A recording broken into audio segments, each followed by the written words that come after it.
আর 1 litre দুধে কতগুলো কাঁচা গোল্লা হয়েছে দেখো বন্ধুরা, আমি গুনে দেখি। 2, 4, 6, 8, 10, 12, 13টা কাঁচা গোল্লা হয়েছে। নমস্কার বন্ধুরা, মৌমির চ্যানেলে তোমাদের সবাইকে স্বাগত। চলে এসেছি আর একটা নতুন ভিডিও নিয়ে, নতুন রেসিপি নিয়ে। তো বন্ধুরা, আজকে বানাবো কাঁচা গোল্লা, একদম সহজ পদ্ধতিতে বানাবো বন্ধুরা। তো কিভাবে বানাচ্ছি ভিডিওটা পুরোটা দেখতে থেকো। প্রথমে গ্যাসটা জ্বালিয়ে নিয়েছি, আর এখানে আমি 1 লিটার দুধ নিয়ে নিয়েছি। দুধটা আমি আগে ফুটিয়ে নেব, ফুটিয়ে ছানা কাটিয়ে নেব।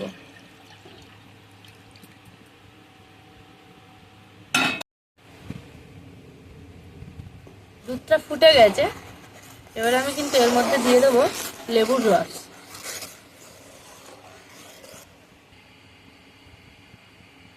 আমি এখানে আধখানা লেবু নিয়ে নিয়েছি, লেবুর রসটা আমি পুরোপুরি দিয়ে দেবো।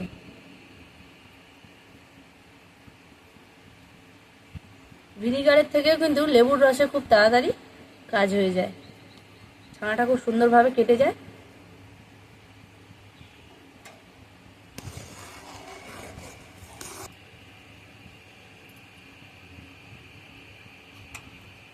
তো দেখো বন্ধুরা, কত সুন্দরভাবে কিন্তু সব ছানাগুলো কেটে গেছে।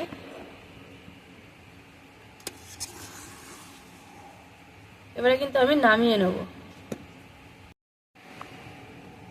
এখানে আমি একটা সাদা পরিষ্কার কাপড় নিয়ে নিয়েছি, এর মধ্যে আমি ঢেলে দেবো।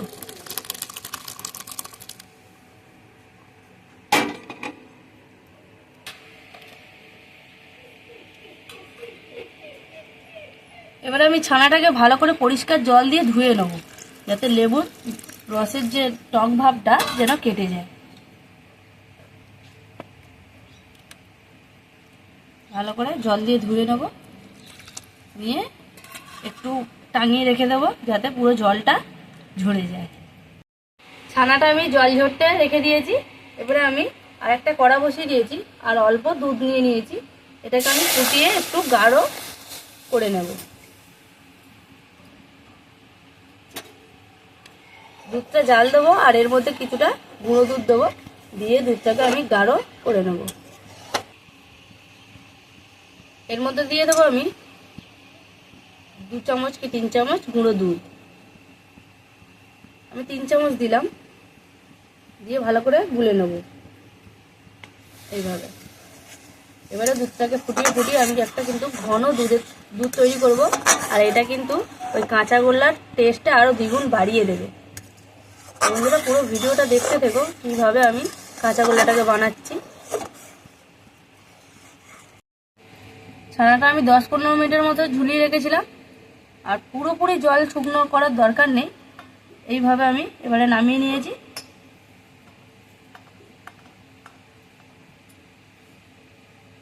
এবারে আমি এর মধ্যে চিনি দিয়ে দেব।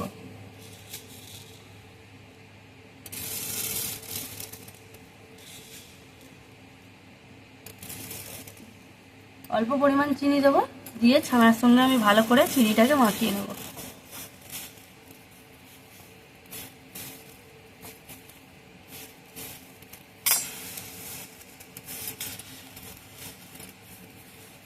এইভাবে চিনিটাকে ভালো করে ছানার সঙ্গে একদম মিশিয়ে নেব।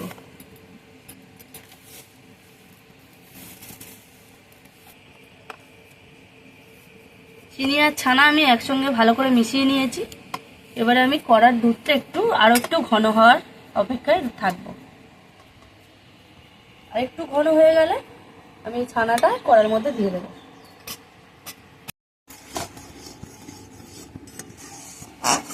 দুধটা অনেকটাই ঘন হয়ে এসছে বন্ধুরা, এবারে আমি ছানাটা এর মধ্যে দিয়ে দেবো।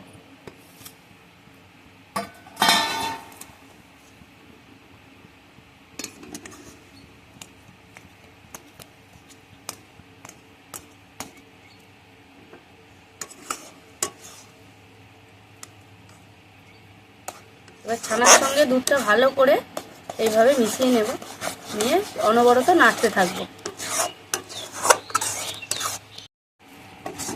তো দেখো বন্ধুরা, এইভাবে নেড়ে নেড়ে কিন্তু একদম ছানার যে জল পুরো একদম শুকনো হয়ে যাবে, আর একটা ডো মতো তৈরি হয়ে যাবে। আর এইভাবে কিন্তু অনবরত নাড়তেই থাকতে হবে, নাহলে কিন্তু কড়াতে ধরে যাবে। মোটামুটি জল শুকনো হয়ে আসছে, আর একটু নাড়তে হবে, আর একটু শুকনো করে আমি নামিয়ে নেব।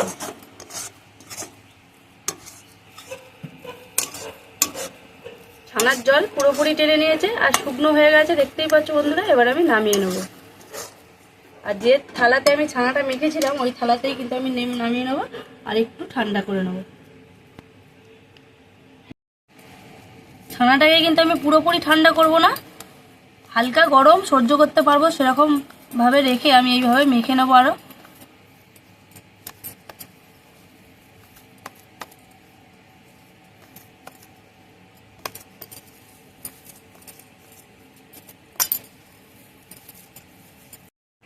ছানাটাকে আমি সুন্দর করে মেখে নিয়েছি আর এইভাবে অল্প অল্প করে নেব আর মিষ্টির আকার দিয়ে দেব।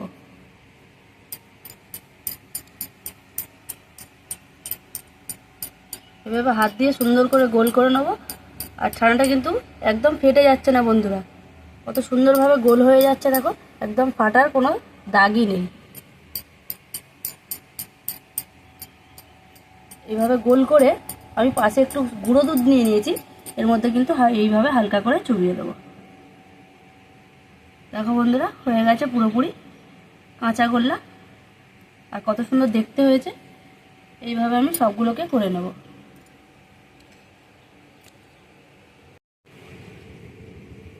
তো বন্ধুরা সবগুলো কাঁচা গোল্লা কিন্তু আমি রেডি করে ফেলেছি। আর 1 লিটার দুধে কতগুলো কাঁচা গোল্লা হয়েছে দেখো বন্ধুরা, আমি গুনে দেখি 2 4 6 8 10 12 13টা কাঁচা গোল্লা হয়েছে। তো বন্ধুরা একদম কম সময়ে আর সহজ পদ্ধতিতে কিন্তু আজকে আমি এই কাঁচা গোল্লার রেসিপিটা তোমাদের সঙ্গে শেয়ার করলাম। তো ভিডিওটা কেমন হয়েছে অবশ্যই কমেন্টে জানাবে, ভালো লাগলে অবশ্যই লাইক কমেন্ট শেয়ার করে দেবে। আর যারা নতুন বন্ধু আছে তারা অবশ্যই চ্যানেলটিকে সাবস্ক্রাইব করে আমার পাশে থাকবে। তো আজকের মতো আমি ভিডিও এখানেই শেষ করলাম। নমস্কার।